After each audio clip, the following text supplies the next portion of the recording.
Yes, I guess so. I did grow up singing, but I think for me, I've always thought of the trumpet as being so similar to the human voice in the sense that it's our actual physical human body lip that vibrates to make the sound.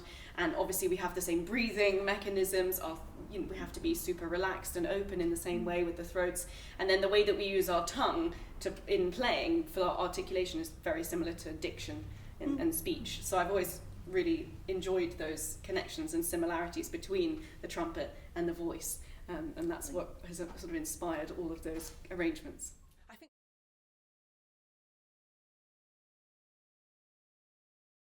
Yes, so I mean, you heard the piccolo trumpet, which is very commonly used in Baroque music because it sounds a whole octave higher than the normal trumpet, the normal B-flat trumpet. And that sort of allows us access to all of this Baroque repertoire, that most of which was originally written for instruments like the oboe, the flute, the violin, sometimes the solo organ as well. And then on the album, I actually play 5 different trumpets, which is insane. So I play my E-flat trumpet as well, which we most commonly use for the Haydn trumpet concerto, which is in the key of E-flat. And then I had the C trumpet, which you heard in the first 2 commissions by Deborah and by Richard, which is, I would say now, probably the standard trumpet that modern composers write for, mostly because it's easier for them and they don't have to do any transposition. The B-flat trumpet is the standard trumpet that I grew up learning, and in the UK that's what all the orchestras use, and cornets are in B-flat, and every young trumpet player grows up playing the B-flat trumpet. And then right down to the flugelhorn, which is kind of the big brother of the trumpet, and has that lovely, rich, warm sound, also with the roots in the brass banding world.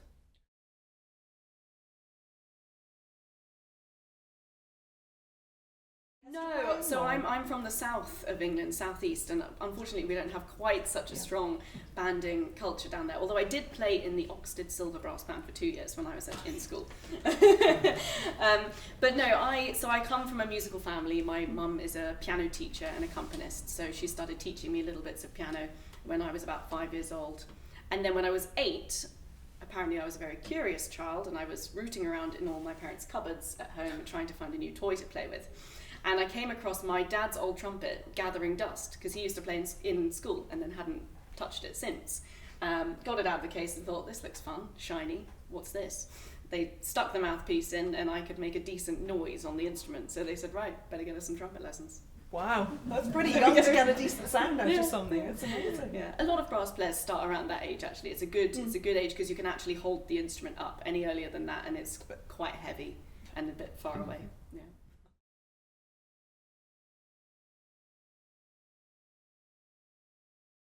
We were in the same year at Cambridge, and I can't remember what the first time. I think I asked you to play a couple of things, and then we did that competition at the Albert Hall, but in the side room of the Albert Hall. And many years ago. But then we both went on to the Royal Academy of Music, and actually then there's a little bit more time to work with. Cambridge was very intense, and a couple of concert opportunities came in. And then after the pandemic, things really kind of accelerated. Well, we had that idea to make the arrangement of the Bach toccata and fugue in D minor. We kind of, I wouldn't say exhausted, but we worked our way through most of the existing repertoire for trumpet and organ, and we sort of were scratching our heads thinking, right, we need some new things to do. So we had that arrangement made by Will Foster, who was also at the Academy with us, a really good, fabulous trombonist and arranger. And then that kind of spawned all these different ideas and new programs, and it kind of grew from there. And this album is sort of a lovely culmination, really, of the last 10 years of friendship and collaboration.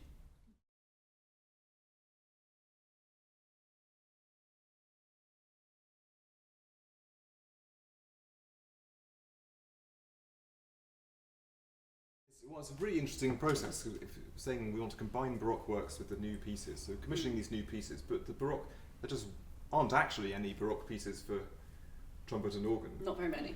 But there's so much music. I mean, the Baroque era, everyone was transcribing things all the time. So when it comes to transcription, it wasn't necessarily taking a piece and writing some really complicated new version of it. It was more finding the right pieces, a lot of which were actually solo organ pieces originally, where if you imagine having 2 hands on a separate manual, one with a louder solo sound in the right hand, there's actually a great wealth of pieces to choose from. And so we were sending them back and forth, and lots of discussion.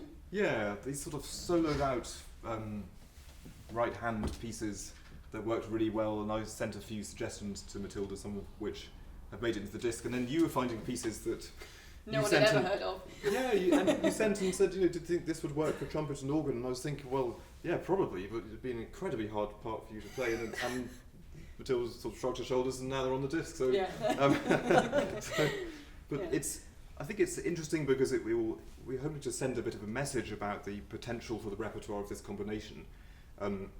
People occasionally do trumpet and organ collaborations, but maybe not as regularly as we do. And there's one piece that everyone always puts out, which is this Peter Eben Ochner, a piece of Czech late 20th century music based on Chagall windows, which we did play quite a lot, and promoters occasionally were saying maybe you could play just one of them, not all four, because they're not sure everyone's going to like it. And we said, hey, but you have a Chagall window in your church. But I think we got a little bit fed up of playing that all the time. It is wonderful music, but can't just keep doing it in every single concert. So it was more interesting in a way to take music that is exciting for the audience and give them a way of hearing it in a different combination. And we have a group of transcriptions by a very great organist, which I think plays back to one of your trumpet heroes, doesn't it? Yes, that's right. So all of the three Martini pieces on the disc are part of a much wider collection of Baroque music that's been arranged for piccolo, trumpet and organ by Marie-Claire Alain. And she was the organ duo partner of Maurice André, who was kind of the first foremost trumpet. He was the first trumpet soloist, really, that existed. And it was him that had this initial idea of playing the Baroque music on the piccolo trumpet. And his lineage kind of tracks down through the French School of Music to my professor, Håkan Hardenberger, which is then tracked down sort of through to me. So it's sort of been passed down the generations, which is lovely. Yeah, that's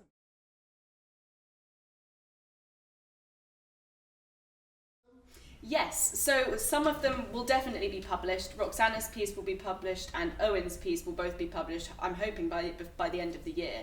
And then with Deborah and Richard Barnard, they both self-publish, but if you contact them through their websites, they will be able to provide you with copies of the music for anyone who wants to give them a go. They're lovely pieces. Do we have a plan for our own transcriptions as well? Is there sort of...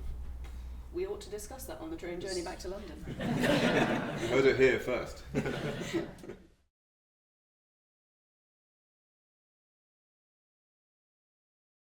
Yes, so Roxana and Owen's pieces, they've already received their world premiere in Vienna. We did a concert in the Musikverein in the Golden Saal, which was amazing, back in February. But those pieces will have their UK premieres on Wednesday the 3rd of December in London in Temple Church, which will also be the world premiere of Deborah's piece.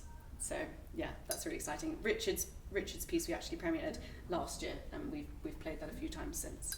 So that one came first. So another date for the diary for anyone. Yes, absolutely. And the other two are UK premieres at the Temple Church as well. Yeah.